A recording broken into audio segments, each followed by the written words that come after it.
We on? We're on. Okay. Hey, this is Rick. Welcome to Spit Take. I'm here with my co-host Adam Hello. and Steph. Hi, nerds. And of course, we are going to start out, since we are a pop culture show, talking about television shows and movies with the Bears. That's why I'm wearing the hat. The greatest team of all time. Is my thing not working? What are you doing?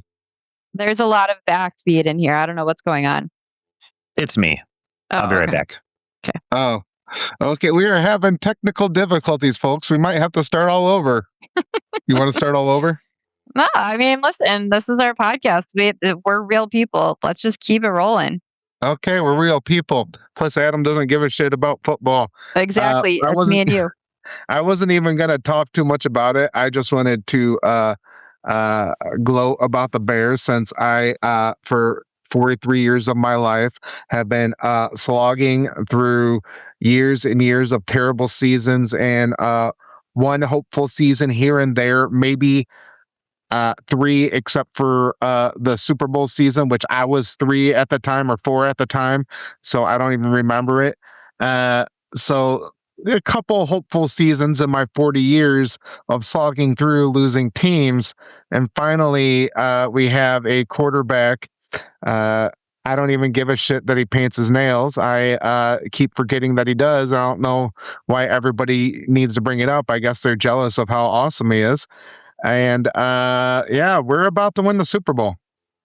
So I was supposed to bartend for that game. I went in and everybody, let me tell you, when there's a big game, a playoff game going on, if you do not show up to the bar at the appropriate time when we tell you to show up, you're going to lose your table. You can't get mad at us. Just a little tip out there. That happened clearly.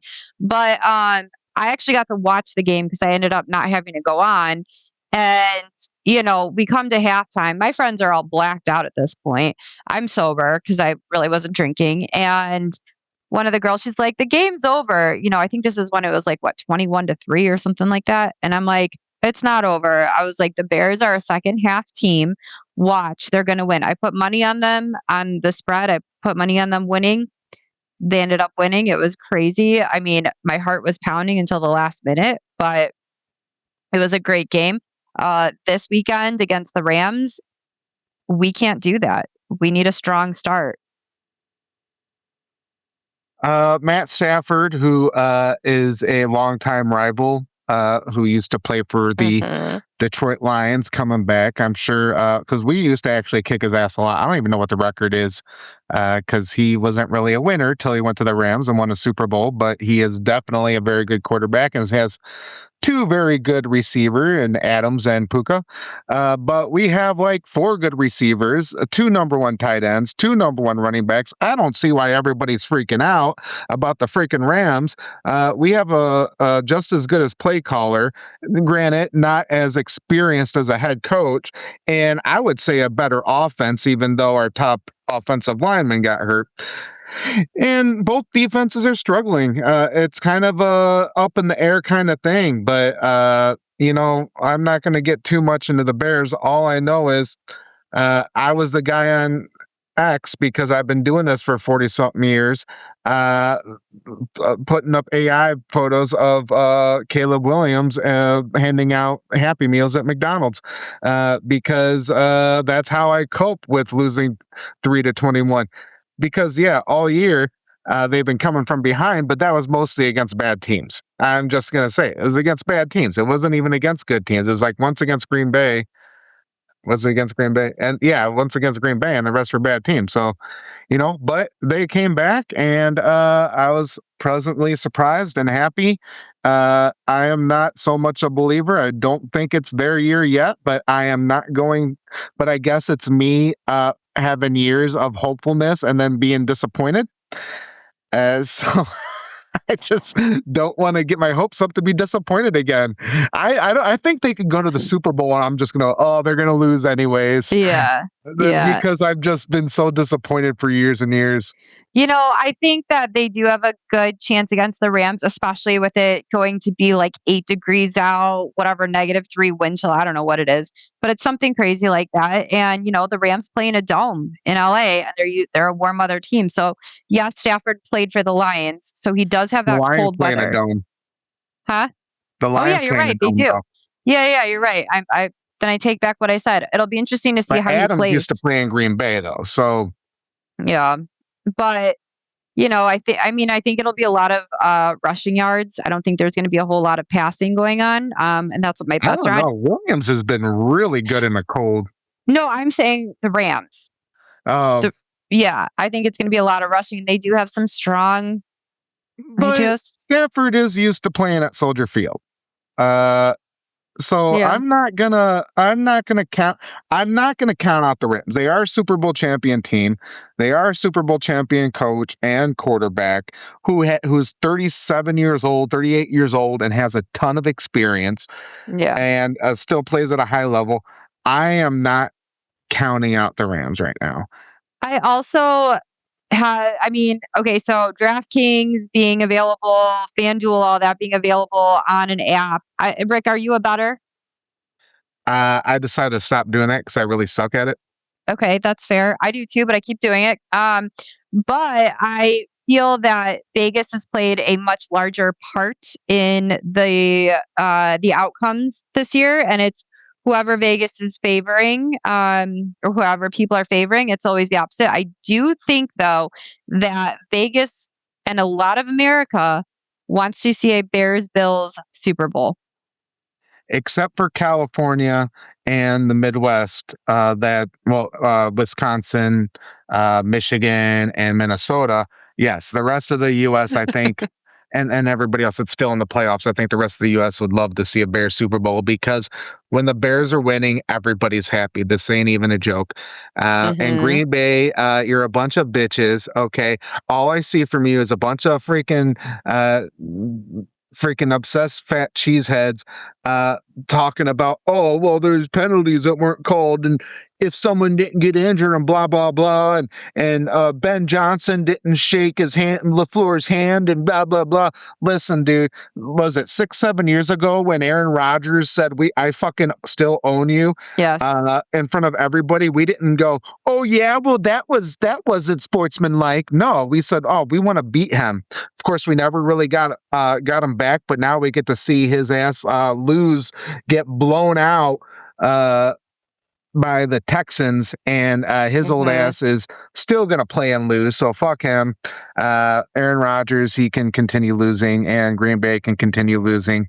Anyways, let's move on. Well, I'm gonna say something positive for some of our Green Bay listeners is that I do have friends who are Packers fans, and a lot of them have been very gracious and said, you know what, it sucked, right? But they're like, Chicago, like, you guys have had a really rough time, and we're happy that, you're advancing. So I will say that I have a lot of supportive Green Bay Packer fans. Are they Illinois Packers fans? No, not all of them. Okay. If they're Illinois Packers fans, fuck them. I hate more than an Illinois Packers fan and an Eagles fan. Those are the two things I hate most of all. I'm sure they're nice people, but as far as football goes, I hate them so much. I would also like to put out into the universe that the Bears win this Sunday and the Seahawks win, so that we can play in Chicago next week, because I have playoff tickets for those. So I would like to put that out there. Okay. Manifesting. And I will stay at home because I don't want to go out in the cold. It's fair. All right, let's move on to Fallout. Adam, this is yours. Yeah, Fallout. I watched it last night. So episode, what was that? Was that 3 or it was episode 4? Yeah. Good episode. Banger, man. Episode 4 started out really good with the flashback. Yeah, so we did get introduced to the Death Claw, which, if you've never played the games, is the most dangerous creature in the wasteland.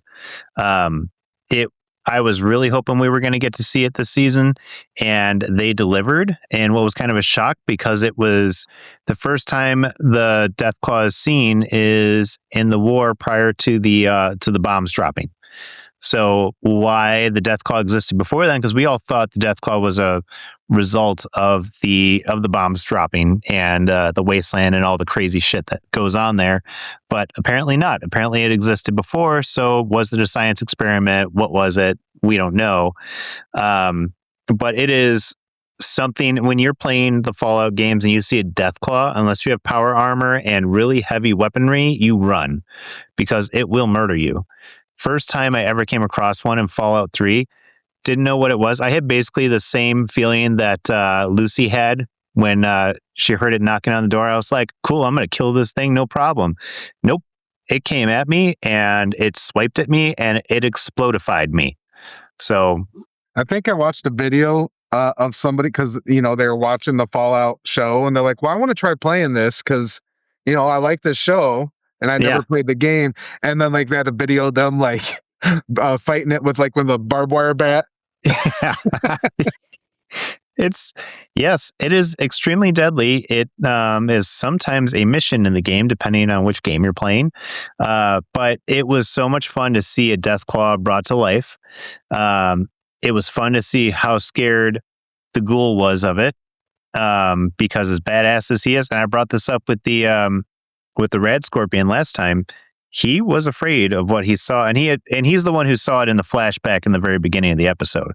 So it is Cooper Howard, the ghoul.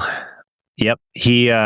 So when he saw it, he was afraid. He was visibly afraid, and that makes me think that we're in for a hell of a fight starting episode 5 because they left on the cliffhanger of him and Lucy seeing the Deathclaw coming out of the building. So their only option is to run. I think we saw some characters that we seen in Vegas show up, but this time they were ghouls. Yep. Yeah, the Kings. Yep. So we saw the Kings in the games. They were human. They weren't ghouls, but so we're not sure exactly what happened to New Vegas between the events of Fallout New Vegas and this show, which is about 20 years after. But looks like there's been some damage done. We don't know much about it, and even Cooper Howard was saying that that things had changed and it didn't look right and something was off about it. So we're going to probably get some exposition coming up soon. But Lucy on drugs is a lot of fun. And definitely a good connection to the game. Because you're it's like 10 bad guys against you, and you just kind of inject a bunch of what's it called, turbo, whatever it's called, or they have Jet. Jet, yeah, that's what it is. Yeah, they have Jet. They have Psycho, I think is what it's called. Yeah, I know. There was one time in the game, I think it was Fallout 4, and I was just stuck, and I kept coming out of the building and getting attacked by super mutants, and I had nothing, and I was like, what do I have in my items? And I just loaded up on Jet, so I just did a bunch of drugs, and I wasted those guys like they were nothing. Yeah. And I was like, cool, man, drugs are awesome. Yeah, that's when you learn that drugs are good for you. Yeah, drugs are cool in Fallout. Yeah. But go ahead.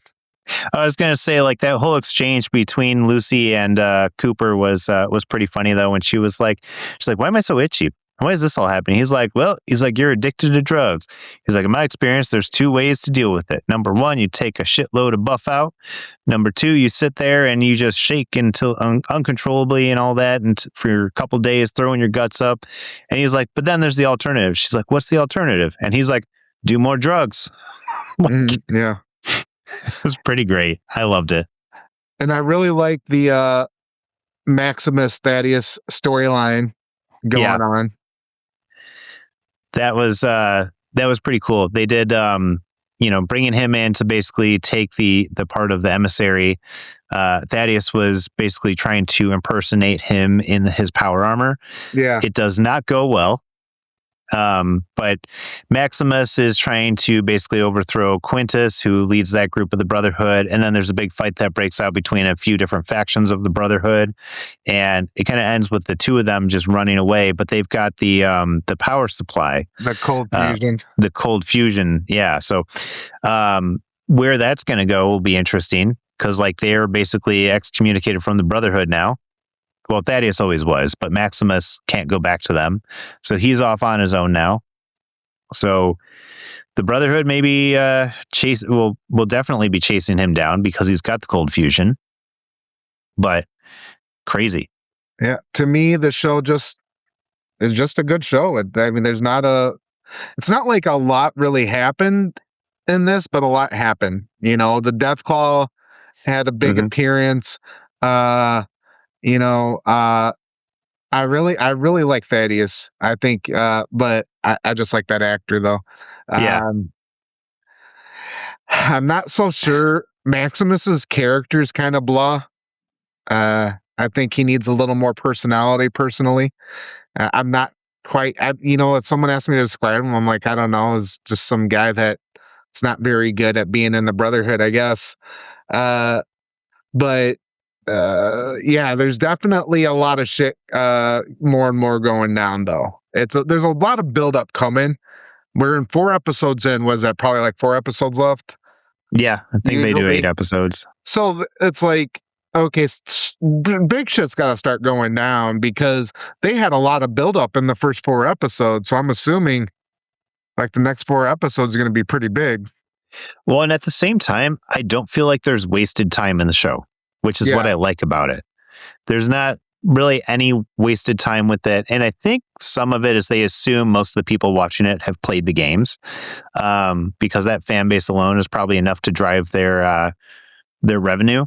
But I also think that they just tell a really good story. And even though you have a few different stories going on, I think they're at 4 different stories, maybe 5 different stories going on at the same time. Well, yeah, they got the one shelter too we never talk about. Yeah. So yeah, shelter, the Vault 31.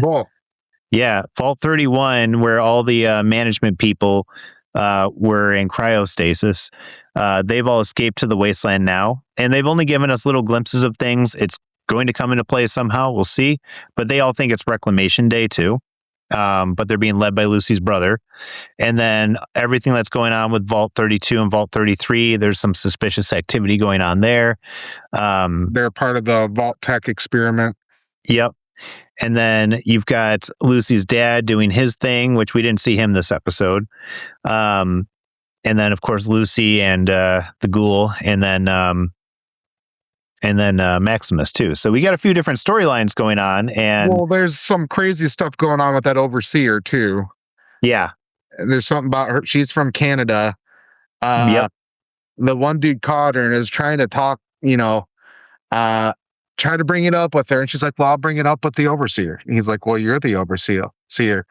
And then she goes, "Well, I'll think it over." Yeah, I'll give you a report. But her, what is it? Her like, I don't know, hand or whatever, husband.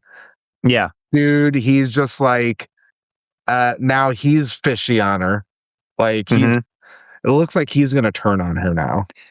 Because the overseers that are there right now in Vault 32 and Vault 33, both of them know what the experiment was. So they're very aware of what happened. Nobody else in the vaults know that it was an experiment. So more to come on that, I'm sure. One thing I saw, and a fan theory really, is that Lucy is related to the ghoul. Whether she's like a great granddaughter or something. But in some way, they think that he's related to her because his family was headed for the management vault. So that's Vault, 31, 32, 33. That was the management vault. And they say that in season 1. So it's a theory that the two of them are actually related, but we haven't seen any substantial evidence of that other than they were supposed to be in the same vault, basically. So we'll see what happens. But I mean, you can kind of see a little bit of like, guiding power, like, and I feel like his attitude towards her changed a little bit once he learned that she was the daughter of, what's his face? But yeah, when she found out about that, she was like, okay, or Hank McLean, that was his name. So once he found out that she was his daughter, things changed a little bit. But I also know that he knew Hank from the old days before the bombs fell. because he was the assistant to his wife in the office or something. And yeah, so I'm wondering, because we haven't, if you look at the Fallout series, we haven't gone outside the United States. Nope. Right? So what's with the Canada ID? Yeah. Because the idea is the corporate would all be U.S. citizens. Everything that would have been involved in all the experiments and blah, blah, blah would have been, but okay. So now, and I've been kind of thinking that, is it ever going to go international? Are we ever going to, go to Europe or Japan or? There had to be a Robco or something over there. Vault-Tec, probably expanded. But like, I wonder if maybe Canada in that universe is are the Reds, as they call them. Are they communists? Yeah. So yeah, I guess we'll kind of see what that means with having the Canadian passport. I'm sure it's significant of some kind. It's probably in some of the lore that I missed throughout the game when I was like, I'm going to go kill something. I don't need to read all this. But there is a lot of lore that I don't really know about. Especially because there is the first two Fallouts that I haven't really played a lot of. I did try it. It's not that bad. It is dated. I know somebody was redoing. I don't know if it's the first or second one on Unreal Engine, but I did send you there doing the third one, which I'm pretty excited about. Yep. Yeah, there's so much lore in there, and it's so hard to keep track of all of it. With the first season, when Vault-Tec decided that they wanted to drop the bombs, I had to look up to see if we knew that or not. I'm like, was that ever discussed in the games? Apparently it hadn't. So that was the first we'd ever heard about it. So I almost feel like the show is building more of the pre-Wasteland lore. It almost seems implied to me as I'm playing the game that there's something fishy. There's some kind of elitist thing going on especially when I was playing Fallout 4. There seemed to be some kind of elitist type thing going on, and we're not going to get all into that, but let's move on and get Stef involved, and I will take a step back, and you guys can talk about Traitors. Hell yeah. Okay, Traitors Season 4 started. So it sure did. They dropped the first 3 episodes all at once. New twist this season, there was a secret traitor. So someone that even the audience didn't know who it was. So if you've never watched the show, FYI, there's going to be a lot of spoilers here. So if you watch the show and haven't seen the new season yet, please stop listening right now. Come back after you've watched it. But yeah, so they're normally in the show, there's 2 to 3 traitors who are working against what they call the Faithfuls, and the whole premise is that the Faithfuls are trying to figure out who the traitors are and vote them out of the castle. And it's all it's mostly I would say housewives, but not just housewives. It's mostly reality stars with a couple of actors or famous people built in there too. So, but the Faithfuls are trying to figure out who the traitors are. So that's the name of the game. They have to do challenges to win money. So it's just this giant game of figuring out who's who. But the first 3 episodes dropped. I will say I like the traitors this season. And Stef, I want to hear your thoughts on them. Okay, so I am not impressed with the cast this season. Honestly, they're kind of underwhelming to me. I don't know why. I think maybe because despite what Rick thinks, I do not watch The Real Housewives, and there's a lot of housewives on there. And the traitors, the actual traitors this season, are we going to talk about? Can we say names? Yeah. Okay. So Candace and Lisa Rinna being traitors. I don't like that there's 2 housewives on there because they all group together. Now here's the thing. They all group together and they're like, we got to protect each other. It's like, okay, well, but they could be traitors. Do you guys not understand the game? You got to suss them out. And I think Candace almost got caught a couple times. Yeah. But she was able to pin it on Portia, which is good. But good move by her. Yeah, but well, and Portia got gaslit, and I was like, girl. Well, Portia was dumb too. She should have like really dove into that and like, no, that's what you said. You said that, because as soon as she changed her story and like, oh, maybe I didn't hear that. Well, guess what? Now you sound like you're a traitor, and that's why you got voted out. Yeah. And so I don't love that there's 2 housewives, because I just feel like, I don't know, to me, I'm like, nah, it's boring. I do love Rob C. He has grown on me. At first I was like, this douchebag. And now I'm kind of like, I actually like your game style. I'm like, you're playing it very cool, and I don't know. There's something about him that is very likable. Um, I like Rob. yeah, I think he's going to go far. I think he's going to turn on the housewives because he's going to get annoyed with them, or he's going to pit other housewives against them. I don't know. I think he's going to be very good at this game. And the secret traitor, right? The twist. Yeah. When I first started watching it, I know I texted you and I blew through all 3 of them, and I was like, who do you think it is? Because I didn't realize that they'd announced it. And I thought, after like halfway through the first episode, I was like, oh, it's Donna Kelsey. Yeah, I thought so. When they banished Portia, I actually thought it could be her. Really? I had my thoughts that it could be because of what she said to Ron. And just kind of like the way she kind of changed her story, like almost like, oh, I realize you're a traitor too type of thing. Like, I don't know. Like there was something about her that I thought possibly she could have been the secret traitor.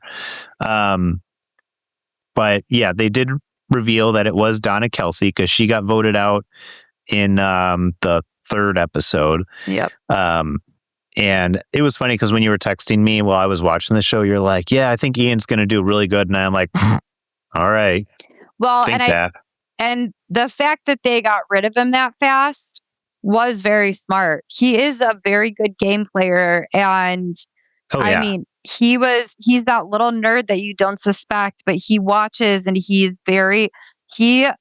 played a great game on Big Brother. I was impressed with him. So I was sad that he was voted out, because I would have loved to see how he played that game. Yeah, he was one. Him and Rob R were 2 like great choices for the traders to take out, because they're good players. Yeah. So that was and it sucked because I mean the traders are doing a good job of identifying who's their biggest threat and removing them. And the traders this season are actually working really well together. Like last season, they were just always turning on each other. Well, that one chick was insane. She was crazy. She's done some meth in her time for sure. Yeah, I don't even remember her name, but she annoyed me. And yeah, I think voting out Ian and Rob was very, very smart on their part. I mean, Rob clocked them. He goes, this is a death in plain sight. I know it. I mean, he knew. And I don't know if they get like, cues or whatever from production, as most reality shows do. But the fact is, he knew what was going on and was like, this is crazy. Well, go ahead. I was going to say, and with these kinds of shows, I know that they're cut together in a certain way. Mm-hmm. I do believe that Donna Kelsey was a plant to get the Swiftie Nation to watch. Yes. Because the fact that she was voted out so early, and I don't feel like she really gave too many indicators of being like not enough for that many people to have voted her out. And she was missing, at least from the second challenge. I don't remember if she was in the first challenge, but in the second challenge where they were pushing the chariots, mm-hmm. She wasn't in there. Really? So it was like, I don't think she was planned to be in the show for very long. And I mean, she's a 73-year-old woman. Like, those physical challenges are tough. So it was interesting that she got voted out so unanimously by people. And I think it was just really a ploy by the producers to like get the ratings, and make her the secret traitor. And she's also not a great pick for a secret traitor. No. So I have my suspicions that was played out. like, and it was played out on purpose like that, which takes me out of it a little bit. I do feel bad for Ron Funches. My heart. I love him so much. He's so great. My heart is like broken when they come after him. I'm like, what has he done to you? Leave him alone. Like, I was so upset the other day. And when they were doing the cage and nobody wanted to be on his team, I was like, oh, yeah, that's so I know. mean. And he's a really great actor. He's a great voice actor. He's hilarious. And he just got screwed by the fact that Portia's so stupid because of what she said. Like, what he brought were real facts. But it makes it even worse that the only person in the room with him at the time was Donna. She was the only one, and she was corroborating his story. So now, I mean, he looks guilty on so many levels just because, like, he was wrong. But in that game, too, if you identify a traitor, you're like the king.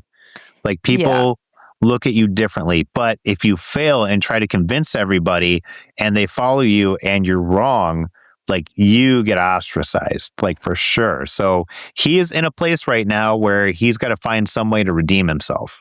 Yeah. Michael Rappaport annoys me. He's been such a douche on the show. Yeah. I just like, he's so and in intense. real life. Yeah, we know, Rick. We know you're not a huge fan. But he's been a lot and a little too aggressive. And now I'm curious though what they're gonna do. Are they gonna create another secret traitor? Or are they gonna I don't really know because now there's 3. And so I also believe that the secret traitor was done post filming. I think that it was a post-production thing because Donna Kelsey struggled with some of it. And I think that they went back, they did some reshoots and cut it together in a way that looks seamless. But I honestly think that they might have reshot that and made the secret traitor thing up. Not that it wasn't a great twist. I like the idea of like not knowing who it is. But like after what I saw, I also don't believe that that's 100% how it played out. Really?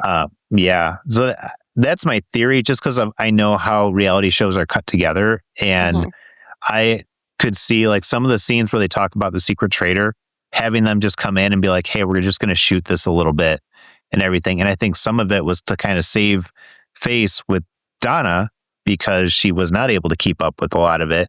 And they were like, hey, we're just going to do this. None of it makes sense to me. But you're right. Michael Rappaport, he is annoyingly aggressive with people. It's like, dude, do you even know how to play this game? Well, and he's saying that he doesn't. He's like, I've never watched it. And it's like, well, okay, but like maybe you should have. But I do think that, he'll be gone soon. They're gonna get him out. But then like the game with the traitors, it's like, who's his enemy? Okay, we cut him loose and then Michael takes the blame and they all think it's him. So it takes the heat off of him. The Donna Kelsey thing, I do agree that I think that she was a plant to get the Swiftie audience in, even though Traitors is a pretty well-known show now. It's really picked up. And I got to give credit where credit is due. Alan Cummings. These are the best. Outfits. I mean, that hair with the silver, and he fucking kills it. He's just such a dick to them too, and I love it. He's so funny. I like him. He's so great. But I'll be curious to see how the next couple episodes go and who the traitors killed face to face. I don't think it's going to be Ron. No, he's like basically done himself in, so they're probably like he's going to get voted out anyways. Yeah, I don't know. We'll see who the next murder is, and we'll see who the next banishment is. I do feel like Ron could be the next banishment because he has a target on, and again, it's just part of the game. And I feel like some people don't understand that and take shit so personally. Like in the first challenge where they had to get the coffins and put them in the graves. Yeah. And the graves all had like people's names on. They're like, why are they putting them in my grave? They're like, dude, they're trying to get the money. Like that's why nobody gives a shit. You're the first one there. That's where your fucking grave is. Like, yeah. It's not personal. Like Michael Rappaport was like all pissed off somebody put on his grave, and I'm like, that's just what the challenge is. And the shield thing, he's like, well, I thought we were supposed to talk about it. It's like, what are you talking about? No, you get the shield and take it. You get the shield and you take it. That's you literally be selfish. The game. Yeah. So like you have to be selfish. Now, obviously, like, I thought Kate Chastain was going to come back for the season. I thought I read that somewhere. She has not appeared yet. I am hoping for a little Kate pop in, even like bring that bitch back. She's the best. I am I love Queen Kate. Kate all the way. Kate is the best. I hope that one day she wins a Traitors season. I do too. I am Either Faithful or Traitor. I hope she wins. Me too. She deserves it. She's the best. I think she is one of the best reality show cast members to have ever graced our presence on screen. Yeah. So yeah, she's the best alive. Yeah, Kate Chastain, if you want to be on Spit Take, let us know. We will literally bow to you. Yep. I think that wraps up Traitors. I think so too. Kate Chastain. I guess you can come on. Oh, she's Queen hot. Bee. She is literally that's not what I was talking about. I was talking about she has a kid. Anyways. I'm just messing. I'm sure she's a great person. Maybe one day I'll watch Traitors, especially you should watch Below Deck first and see her on there. Watch what? Watch Below Deck. I don't know what that is. I probably will never watch that. I just like Ron Cummins and as Nightcrawler. That's the only reason I'd watch Traitors. The exact only reason. I would not want to watch Michael Rappaport. I'd rather eat moldy bread than watch Michael Rappaport. I'd rather go to Green Bay and watch a football game, wearing a Love jersey than listen to watch Michael Rappaport. But anyways, well, we got your feelings. Yes. All right. Well documented. I said well documented. I just want to do a quick review of Splinter Cell Death Watch, which I binged the other day. It came out, I believe, mid-October. And I know Adam said you wanted to watch this. This is just me a quick review. It was really a quick 8 episodes, so it really probably take 4 hours to watch, less than 4 hours to watch to binge. And it's just a quick little anime. The main character, Sam Fisher, he's this I think it's actually based on a novel. He comes out of retirement, or he's forced to come out of retirement to help this woman who's also a Splinter Cell, or one of the spies or whatever. I don't know all the technicalities of Splinter Cell, but Xenia McKenna. And I will say, this is what I will say about it. It is fast paced. The action is really good. The animation is really good. It does not have the stealth you'd expect from a Splinter Cell show. It is a great adaptation, but it's not an adaptation where you'd expect it to be like the game. You will like the main character. You will kind of. It's kind of the classic. Oh, this agency's gone rogue, and the main guy's got to go and take him down. It's like any other military drama, and quite honestly, it gets me every time. Well, and Splinter Cell is in the Tom Clancy universe. I don't know if he ever appeared in any of the actual Tom Clancy books. There have been books from like the Tom Clancy, I want to say publishing company, Death but Watch is based off of a book. It is. Okay. So there were books that came out. I don't know if Tom Clancy wrote them. I don't know all of the story behind it, but Sam Fisher has appeared in multiple video games, Ghost Recon Breakpoint, and of course the entire Splinter Cell series that they did, which were awesome. But he's teamed up with Rainbow Six before. He's teamed up with the Ghost Recon team. So he is part of the Tom Clancy universe, and he's just like a badass spy, basically. Yeah, and it really comes out here. He is a badass. You really like him.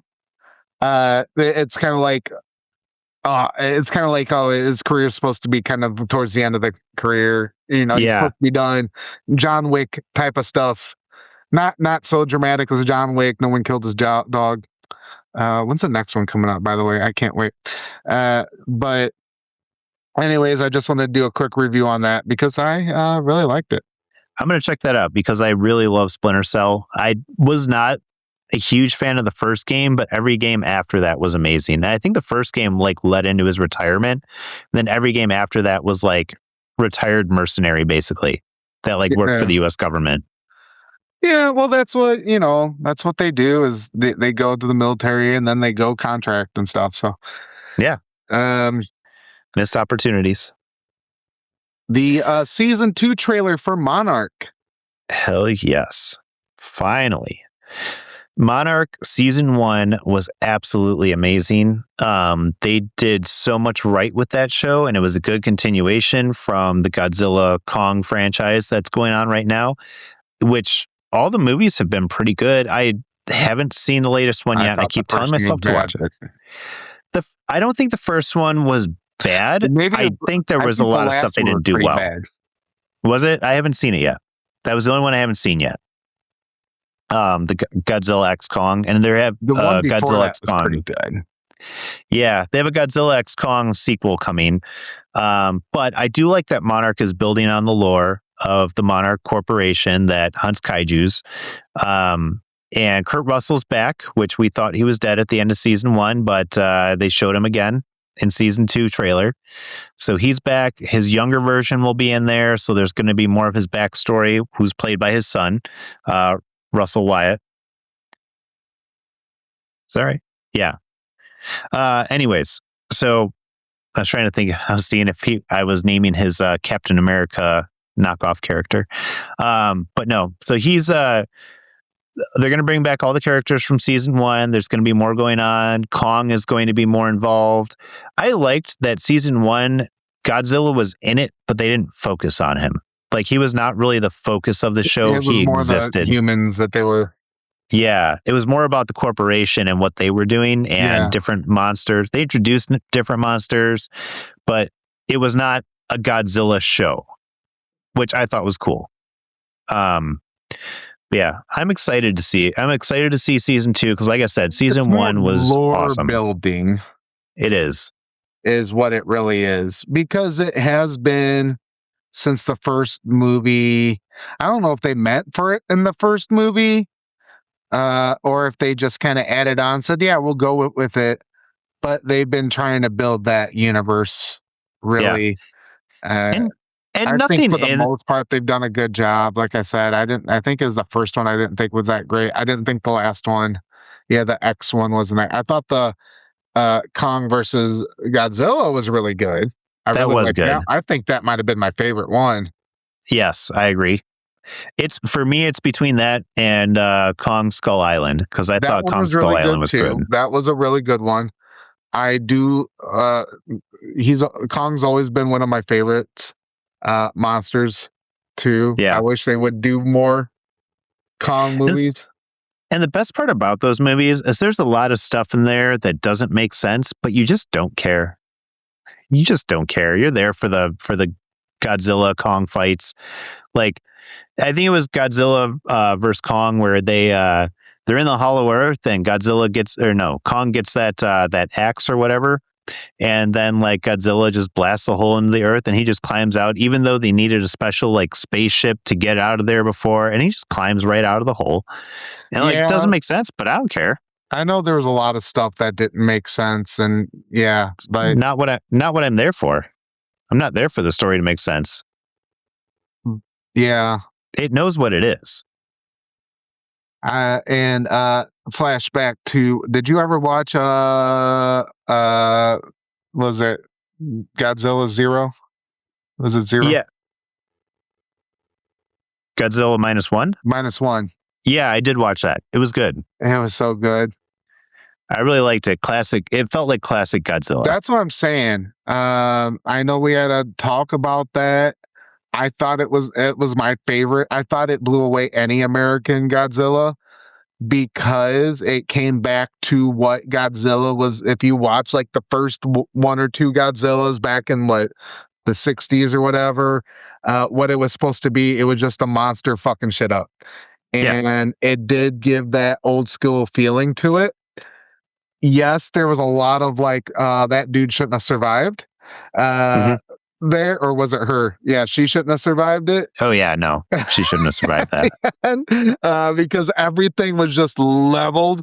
But like, as far as the movie, I've watched it about 3 or 4 times because I loved it so much. And we probably won't get a sequel to that. I think they're making a sequel.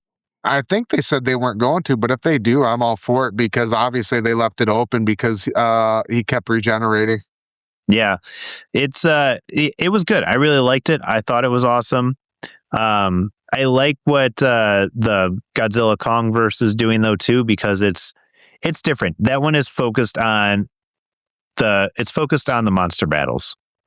They're same but different, right?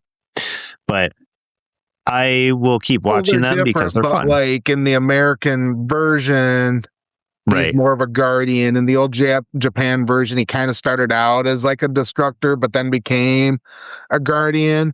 And then there was the one that came out, Shin Godzilla in 2016 that was actually really good, where he's basically a baby. And I didn't see that one. Watch it. It's actually really good. Mm-hmm. He's basically a baby, and so he doesn't have like an adult brain. He doesn't know. He's just destroying everything. That one was really good too. Yeah, I would suggest watching that too. So there's a couple different Godzilla universe. Plus, you got the anime that came out that was really good too. There's a lot of different Godzilla universes, and I'm all for all of them. Yeah, it's what I loved it. I loved watching it as a kid. It was always so good, and I like what they're doing with it now. Monarch, I'm excited to watch on Apple TV. And like I said, they're going to have more Kong, a little bit more Godzilla, it looks like, and they released some kind of new monster from a new dimension or world or something, and they're hyping it up to be a pretty big badass. So it's like some kind of octopus looking thing. I don't know, maybe Cthulhu. Who knows? Yeah. But it's supposed to look like it's going to be pretty intense. So I'm excited for it. And I hope one day that the movie Deep Rising gets its comeuppance and they actually do the connection that it was always planned for. Did you ever see that movie? It's been a long time. It was like a bunch of mercenaries on a ship, and there's like a monster on it, basically a giant squid monster on it, killing them. But it was actually supposed to be a prequel to a new King Kong movie that just never got made because Deep Rising didn't do well. But they were supposed to be, the island that they wash up on shore at in the end was Skull Island. But they never did anything with it, which is a shame because it was a very underrated movie and they absolutely should have. I don't remember watching that. It's been a long time. It's pretty creepy. It had the guy who played Benny in The Mummy. Okay. But yeah, anyways. Maybe I'll have to check it out. I'll have to see. Yeah. So it was good though. I thought it was pretty good. Yeah, I don't think I have anything more to say about Godzilla right now. Steph, you got anything to say about Godzilla? Yeah, what do you think about Godzilla? I saw like one Godzilla movie. That's it. How was it? It was interesting. It was I forget which one, but the 90s one? No, it was a more recent one. And he everybody thought he was a monster, and then he was like saving everybody from the robots or whatever in New York. The robots in New York. Godzilla?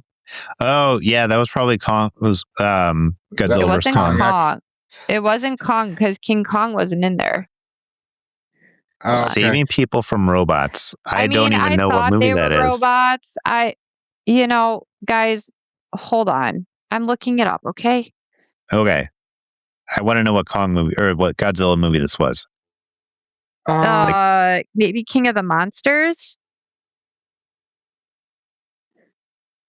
King of the Monsters was a good entry. I liked it. Where he fought Ghidorah. I gotta see pictures. I don't know if this is right.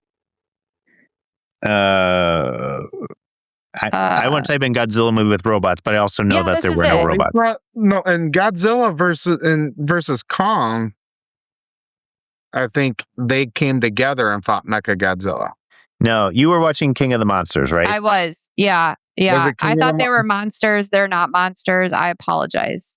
No, they were monsters. They were not robots. Oh, I'm sorry. I'm sorry. I was trying to get back to my screen. Yeah, Okay, because I they're. was going to say, I thought he fought Mecha Godzilla with Kong. He did. Okay. You're making me go crazy here. I don't know why I thought they were robots. Maybe because they had like ships or something, or I don't know. He fights the 3-headed monster, Ghidorah. Yeah. Guys, I'm not a nerd enough. I don't know, but these pictures look very familiar. Well, you're a Real Housewives of Tennessee nerd, but oh, if they were Tennessee, yeah. There's a ship here, and he knocks it down. I'm trying to see if these people look familiar to me at all. well, That guy, he's the one where it. he's like breathing like blue fire into the sky. That looks familiar. Yeah. Like, because it's the only movie he's ever done that in. Is it? No, he does in every movie. It's like his special move. Oh, the fuck? I don't know. I'm sorry. I was looking at into your faces when I said that. I don't know that. Hold on. Let me continue through pictures. I'll tell you. I think. I don't know who that guy is. Well, that doesn't narrow anything. Why are they showing? Oh, she might have been in it. I think there was like a daughter and a mom, and yeah, that was King of the Monsters. Yeah, this picture of him blowing the blue fire in. That's I remember that, but apparently that's in every movie, so I don't know. No, if it was with the daughter and the mom and like the terrorist organization led by what's his name from Game of Thrones, yeah, that was the King of the Monsters. So I think I slept through some of it. It's one of those things where Steve puts it on, and I think I was like, meh, I'm going to go to sleep. And then I woke up and I saw a giant dragon blowing smoke into the sky. There are two things you don't go to sleep that's on, all right? Godzilla and Rocky. I've never... Yeah. Oh, actually, I think I did fall asleep during Rocky as well. That I would kick you out. Yeah. You know what, though? Faster than if you told me you were a Green Bay fan, which I have done before.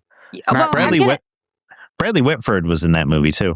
I'm going to tell you that I think Steve does this on purpose because he knows...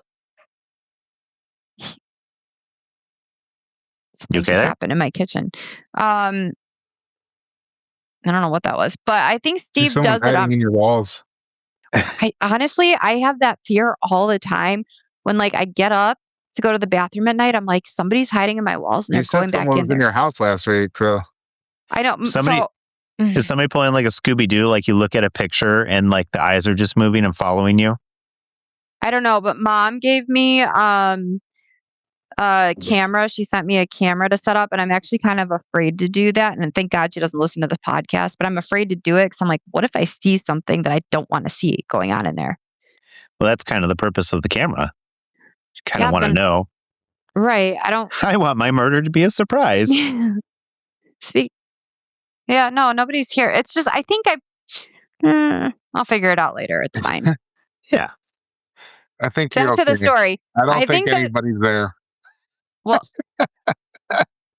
I don't here. You know what? I'll set this way so you can like let me know if somebody's coming behind me. But who is there?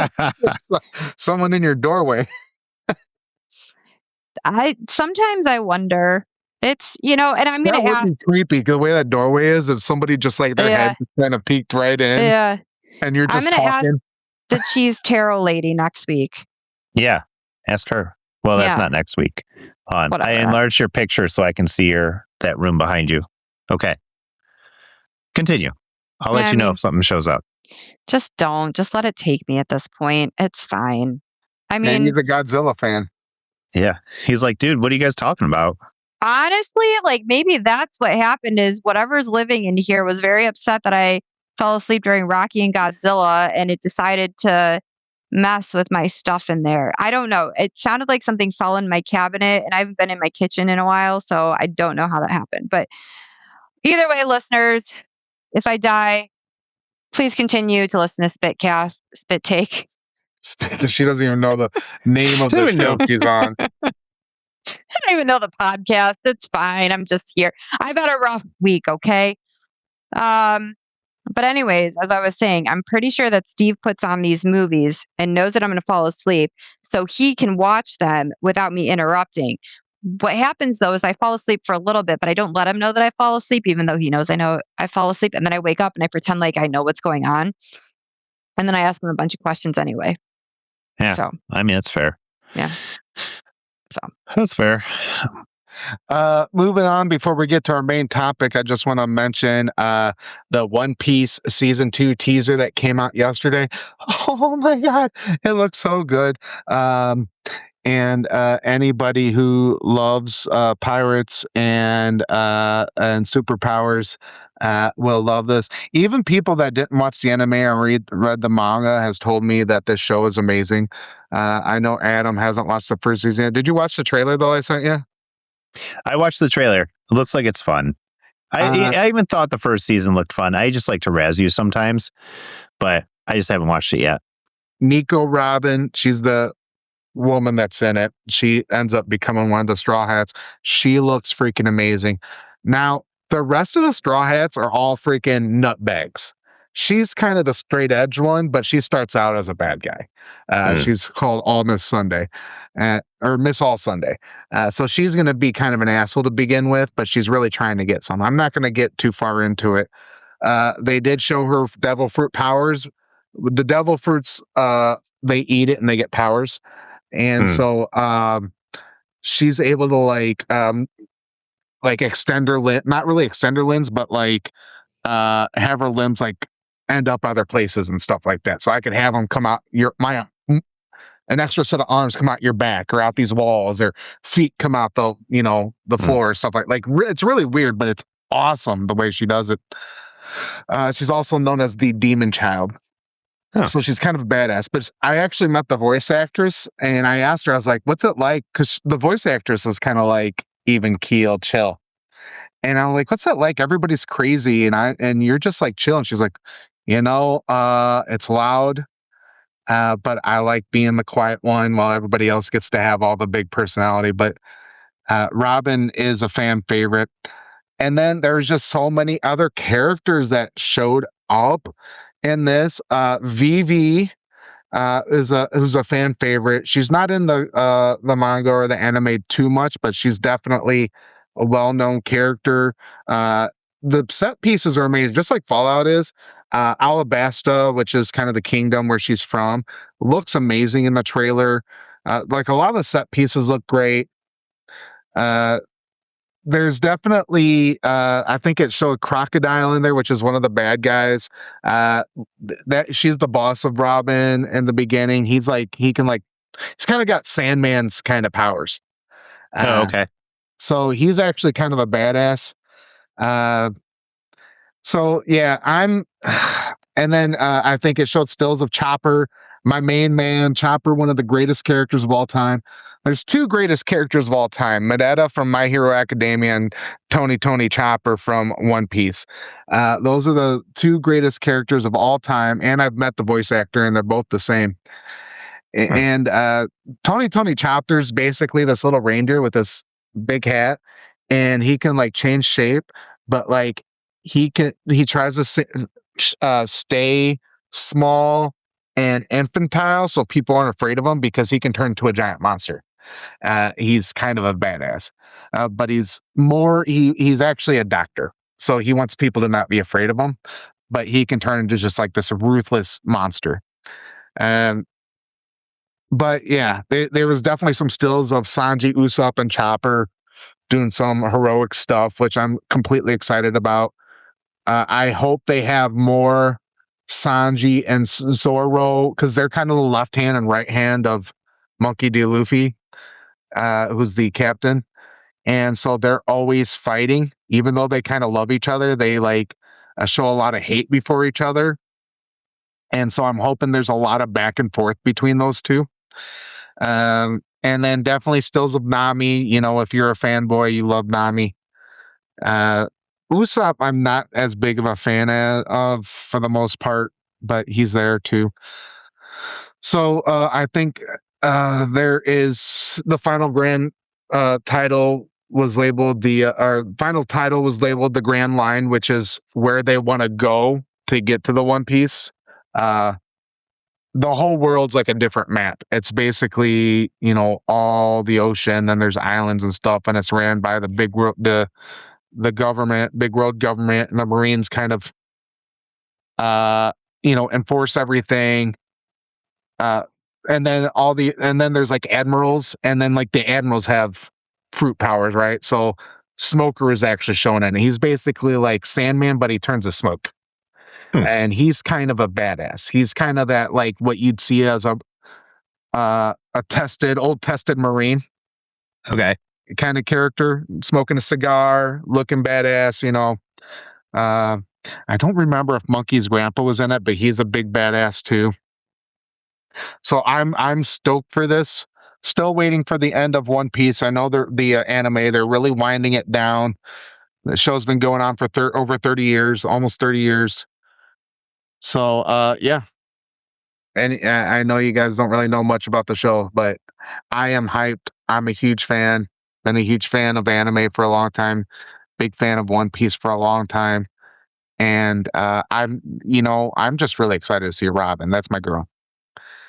Cool. Getting to did you have something else to say? No, I just said cool. I'm looking forward to watching it. I am. Okay. Getting to our main topic of the night. Best 90s kids game show. Game shows. Legends of the Hidden Temple. Now, I don't know if we want to pick our favorite one. I made a list of them that I remember because I really love them. And maybe there's one that you can remember that I don't have on the list. But I'll just go down the list and maybe you can say if you know it, if you got any memories of it. But Steph already named one, Legends of the Hidden Temple. Yep. What was that rock guy? What was him? What was his name? Oh, the big, I don't remember. I just know it was kind of like they had these tribes. All the kids were like split up in tribes, and then they had to like compete and these obstacles and stuff like that. And I was watching this video, and there was, I guess there was this one kid. I can't find anything on it. There's this hidden episode because this kid kept losing. This boy kept losing to this girl, and so he started throwing a fit, so they had to stop the show. Really? Yeah. I think it was Legend of the Hidden Temple that happened. What was the rock guy's name? That's what I'm trying to find out. Yeah, I used to love that show. I watched it all the time. The rock name is Almac. That's right. Oh, okay.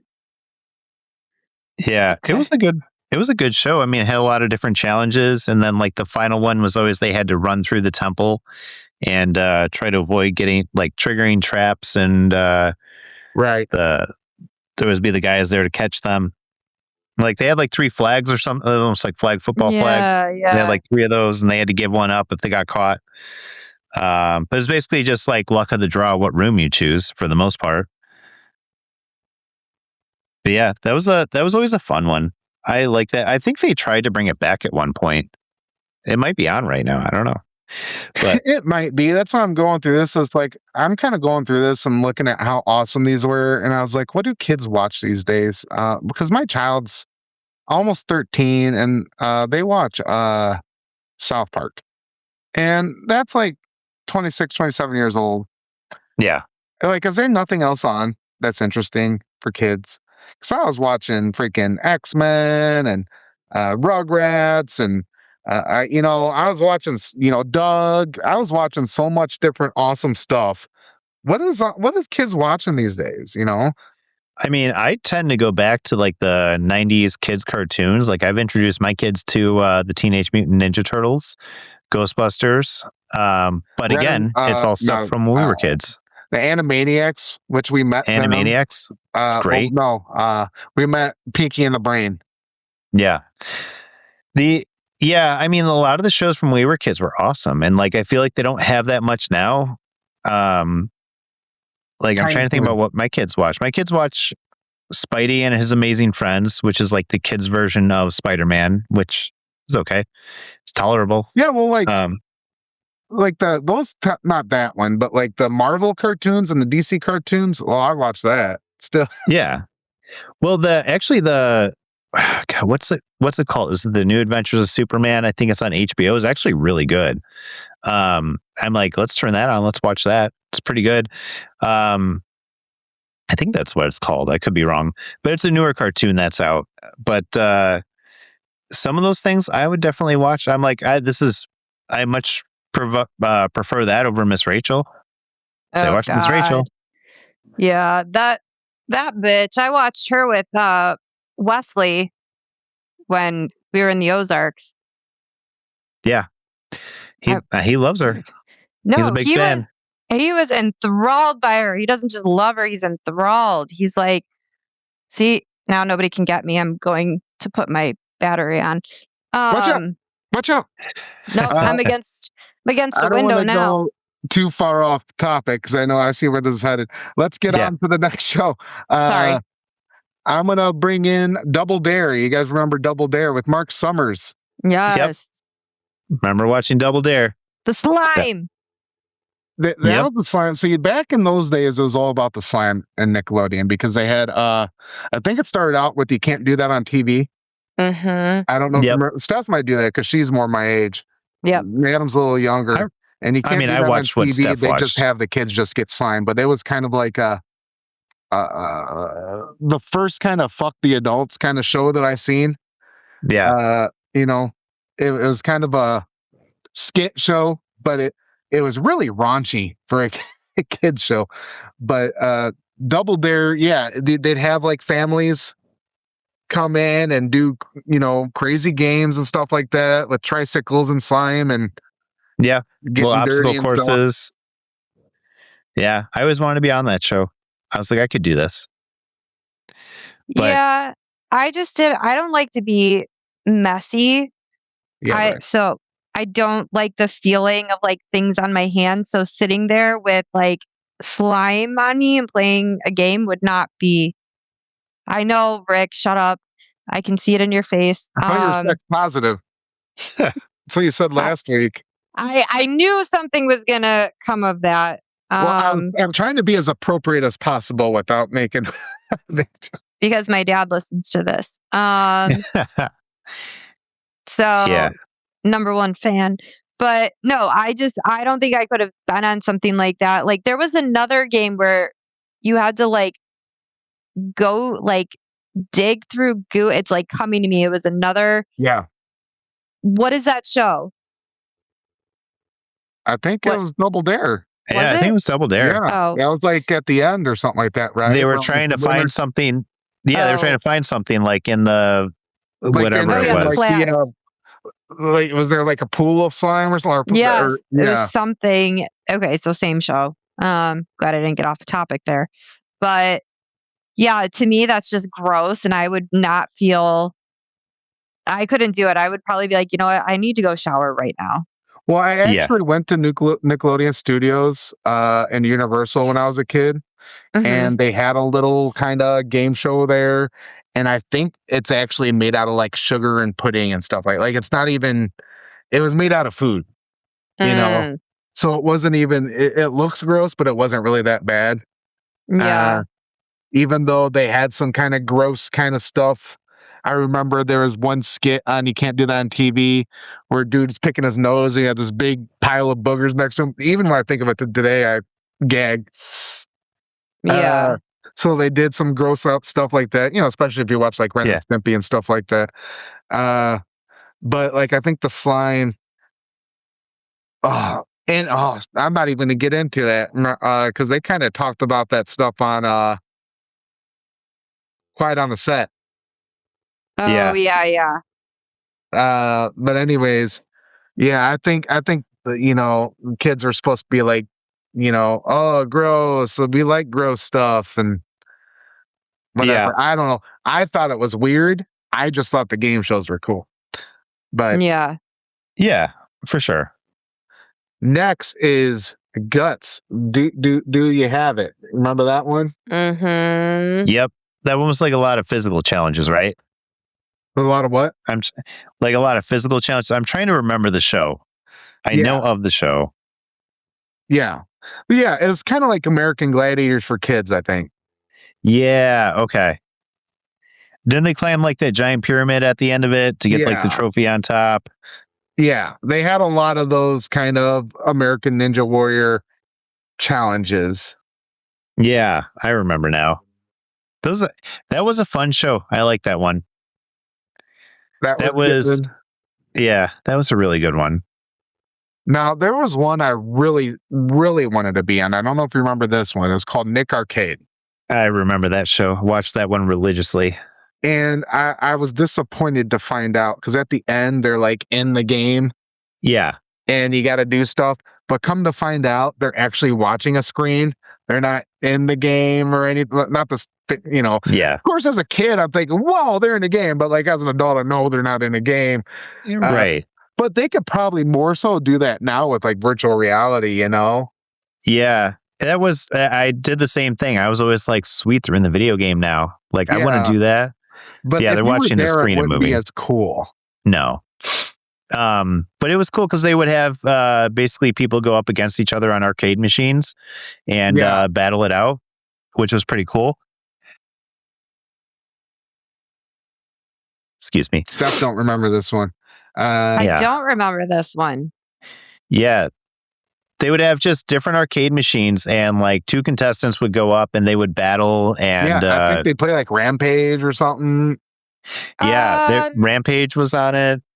Maybe I remember this. And then at the end, the winner would play like a real game. And so it looked like they're in the game and they have to like if there's like a Mario box, they got to hit it. And it was like a blue screen. Yeah. Wait, what was this game called? Nick Arcade. See, I don't remember that name, but I remember what you're talking about. I remember the show. Yeah, it was pretty cool. And it was especially at the time when arcade machines were all the rave.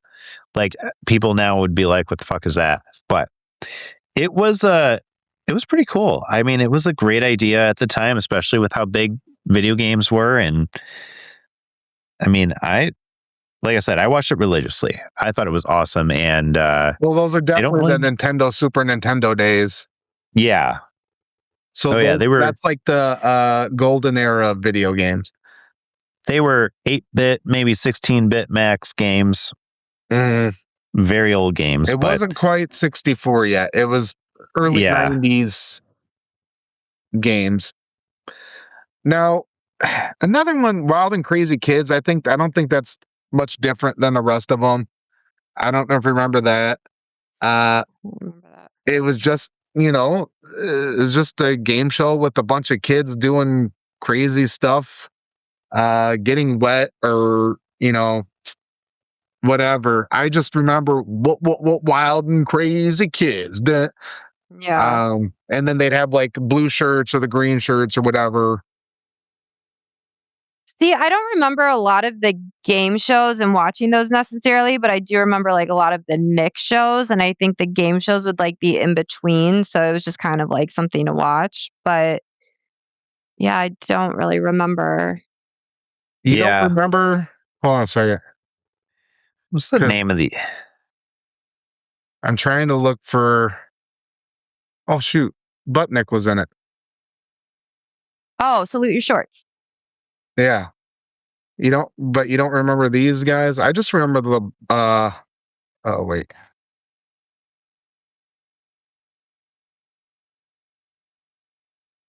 You don't remember? Oh, this doesn't do what I wanted to do. Get bigger. That's what she said. You don't remember these guys? No. Oh, okay. No, I used to watch that all the time, but it's like one of those things that was Wild and Crazy Kids I wasn't as into. It was just one of those things that was on, and so I'd watch it. But I more, wanted to watch Salute Your Shorts, Hey Dude. Yeah. Whatever, Alex Mack, whatever is coming on. Yeah. Now this is probably the only one that's not on Nickelodeon. I don't know But Where in the World was Carmen Sandiego, the greatest song of all time by the greatest band of all time, Rockapella. The Carmen Sandiego. They had a Nintendo game too, but you had to like read an encyclopedia to play it. It came with an encyclopedia, and you had to find where Carmen Sandiego is. But like, I loved it because she had all these henchmen, and all the henchmen had these unique traits and stuff. And so, was she in Spain? No, but the Nail Man's in Spain or something like that. Yeah. And then he'd have this weird character. I don't know. I just made up that character, but and then yeah.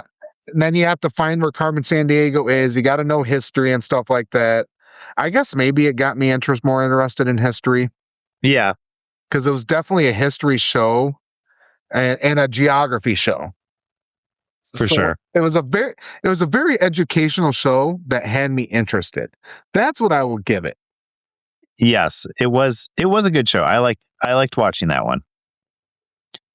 You don't remember that one? Yeah, I do remember watching that often. Now, are you talking about was it a game show or a cartoon? They had a cartoon too. Because I watched the cartoon. I don't know about the game show. I don't remember if I ever watched that. The chief on there, she actually has been in stuff. Here, let me show you. Like, this chief has been in other things, I swear. I have to see this. Where in the World's Carmen Sandiego game show? Yeah, I never watched it. Yeah, they had Where in the World is Carmen Sandiego, and apparently that group is still traveling. It's an actual like a quartet, barbershop quartet. Oh. And they're still traveling and singing. They actually were around here a couple of years ago. I wish I would have went. I would have totally went, but like at the end of every episode, they were actually there singing it. So like the kids that were there at the end would go, "Sing it a cappella," and then they'd start singing the song, and that was just the best part of the show. So I'd watch the whole show just waiting for Rockapella to sing. Yeah. No, I don't remember the game show. I just remember the cartoon. That's unfortunate. Well, it was on PBS, and I think it was very early days. Oh, this is probably showing my age. What year was that? Oops, I probably have this. 91. Is 91 that long ago? Is it that long? Adam, when were you born? 86. Okay, goddamn. Because you were only 5. You wouldn't remember that. No. I was 9. So, yeah, I was watching it every day after school. And I was obsessed with it. I want to know what the lineup was at, because I don't know why. I didn't like PBS for anything else but Carmen Sandiego. I don't think I watched much on PBS. No. Even like Sesame Street, we didn't watch. No. You never watched Mr. Rogers? Maybe. Might have watched Mr. Rogers a little. Yeah, not really. I don't know. I didn't like him. Kim was really into Barney. You didn't like Mr. Rogers? No. Oh my God. I don't think I have an opinion on Mr. Rogers. I am familiar with his show. You guys are Satan. In any case. I'm just joking with you. I don't want you thinking I'm insulted. So there's one game show, maybe you have it on your list, that I remember watching a lot was Figure It Out. Yes. I don't know. Yeah. There was one, but I don't remember that one. I've probably seen it, but I don't really remember it too much. It was basically it had, because like celebrities from Nickelodeon like coming on, and like someone would come on, a contestant would come on with the talent, and and they had to figure out what the talent was based on different clues they were getting. And if they didn't figure it out, like you won a prize or something like that.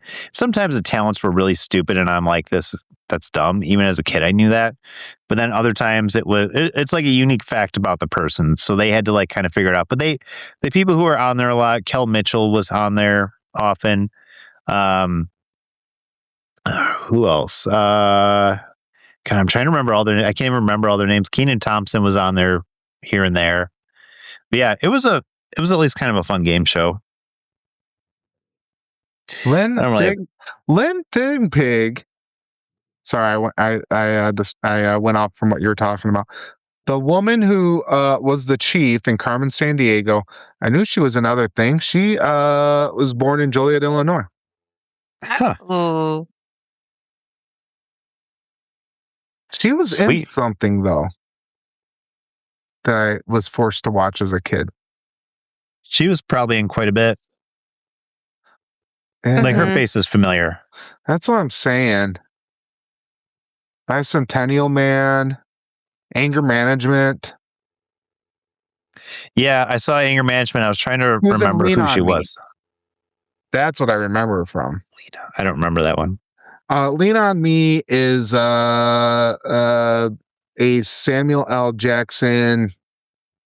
Was it Samuel? No, it's Morgan Freeman, where he's like a teacher. It's kind of like what was that Michelle Pfeiffer movie where she's like white girl and she goes to like the ghetto school and they're all like hoodlums and stuff like that. She whips them into shape. It's kind of like that, but with Morgan Freeman. It's And Gangsta's Paradise. Gangsta's Paradise was a song for that one. Yeah. I know what you're talking about. Why can't I think was that of the name of the movie? No, that wasn't the name of the movie. Hold on. But Lean on Me was. I'm going to find it. It's kind of a copy. Lean on Me is kind of a copy of that from 1989, which is basically was named after the song Lean on Me, obviously by Bill Withers. And it was really good. I don't even think like that was when did Morgan Freeman really start getting famous? Driving Miss Daisy? Yeah, I think that was like his first big film. And he had to be in his 40s by that time. He's 88 years old. Now I got to find out what this Michelle Pfeiffer movie is. Tell me when you find it, because it's like I'm trying to think of it, and I'm like, I gotta have it. There's got to be. It was in the 90s. Dangerous Minds. Dangerous Minds. Yeah. Yes. So that came out 6 years later.